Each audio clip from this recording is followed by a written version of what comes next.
જય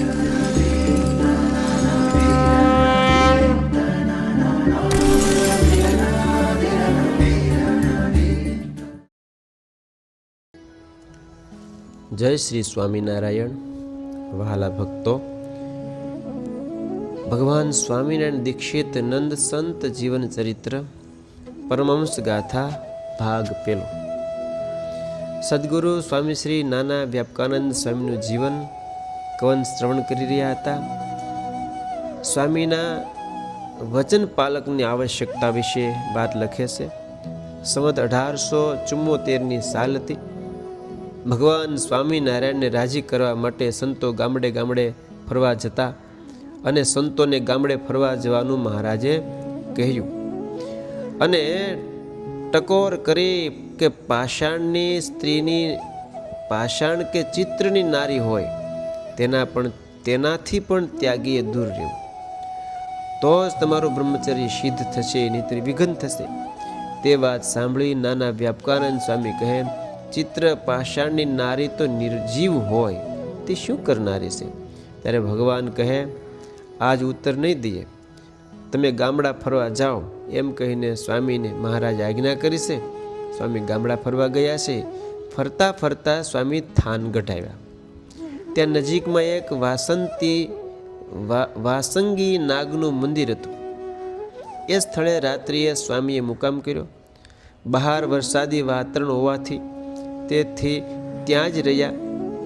હવે જ્યારે તેઓ સૂતા ત્યારે ઘુમ્મટની અંદર સ્ત્રીઓની અનેક પ્રકારની પૂતળીઓ લગાડેલી અને એ વ્યાપકાનંદ સ્વામીએ જોઈ.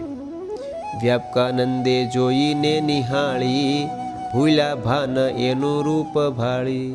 સર્વ હોય સજીવન જેમ, નાચવા લાગી તે સમે તેમ. વ્યાપકાનંદ તો તે અકળાયા, જાણી સ્ત્રીની જાણી ચિત્રની સ્ત્રી પણ માયા. પછી હરિનું ધ્યાન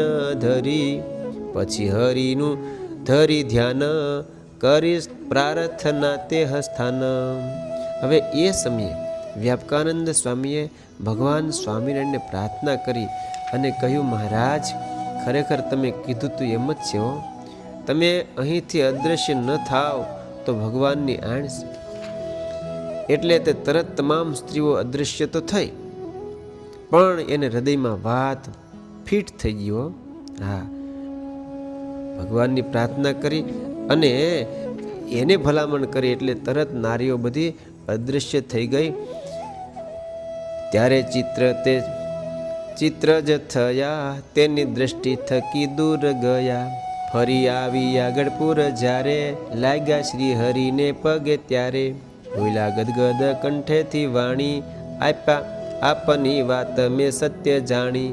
ચિત્રમાં પણ ચિત્રેલી ન્યારી નારી, ત્યાગીને તે વિઘ્ન કરનારી. હે નાથ, આપે મને આપનો દાસ જાણીને રક્ષા કરી. હવે હું ક્યારેય પણ મહારાજ આવી ભૂલ નહીં કરું. ત્યારે ભગવાન સ્વામિનારાયણ કહે, સાધુરામ, અજાણે પણ અમારી આજ્ઞા લોપવાથી દુઃખ થાય હો, તો જાણીને અમારી આજ્ઞા લોપે તો દુઃખનો પાર કેમ આવે? માટે જેને અક્ષરધામમાં જવું હોય, નિષ્કામી વર્તમાન પાળવું હોય, પંડિત તપસ્વી હોય કે ઇન્દ્રજીતી હોય, તો પણ આ યોગ ક્યારે થવા દેવો નહીં. યોગ કલંક રૂપ બને છે. ભગવાન સ્વામિનારાયણને 3 વાતનો આગ્રહ રહેતો. 1, ભજન કરવું, વર્તમાન પાળવું, સત્પુરુષનો સમાગમ કરવો. સુખી થવું હોય તો આ 3 વાત દ્રઢ કરીને રાખવી. જ્યારે ભગવાને સંવત 1873માં વડતાલમાં મોટો રંગોત્સવ કર્યો. નિષ્કુળાનંદ સ્વામીએ 12 બારણાનો હિંડોળો બાંધ્યો. શ્રીહરિ 12 સ્વરૂપ ધારણ કરીને એકી સાથે ઝૂલ્યા. તે જોઈને આ 3 વ્યાપકાનંદ સ્વામીને સમાધિ થઈ હતી. તેનું વર્ણન માધવદાસ સ્વામી શ્રી હરિકૃષ્ણ ચરિત્ર મૃત ગ્રંથ અધ્યાય 74માં આવી રીતે કરે છે. સાધુ 3 વ્યાપકાનંદ તેહ, 3 સમાધિ કરી ગયા એહ. સચ્ચિદાનંદ કૃપાનંદ કહાવે, ભારે મહાબળિયા એ થાવે. આવી રીતે આ વ્યાપકાનંદ સ્વામીને પણ અનેક વાર સમાધિ થતી અને તેમાં અનેક મુક્તો સાથે ભગવાન સ્વામિનારાયણના દર્શન થતા. ક્યારેક ધામના મુક્તો શ્રીજી મહારાજના દર્શને આવ્યા હોય એવા દર્શન પણ એમને થતા. તેઓ પોતાની આ અનુભવસભર વાતો કરી અનેક ભક્તો સંતોને ભગવાન સ્વામિનારાયણના દિવ્ય સુખનો અનુભવ કરાવતા. વળી ભગવાન સ્વામિનારાયણ વડતાલમાં સંવત 1873માં રંગોત્સવ તથા હિંડોળા ઉત્સવ કરે છે. એ વખતે ભજનાનંદી એવા ત્રણેય વ્યાપકાનંદ સ્વામીને સમાધિ થઈ હતી. તે વાત માધવદાસજીએ પછી આ રીતે લખી છે. આરતી થાય ધૂન રસાળી, હિંડોળે ઊભા છે વનમાળી. ષોડશ ઉપચારે આરતી એહ, વાજા અગણિત ભાત ન તેહ. આવા સમયમાં અંદર સમાધિવાળા એવા કૃષ્ણાનંદ, ગુણતાનંદ, મહાપુરુષાનંદ અને વ્યાપકાનંદ સ્વામી, આવી રીતે એ બધાને પણ સમાધિ થતી. આ વાત પણ સ્વામીએ લખી છે. સહજાનંદ સ્વામી મહારાજની જય.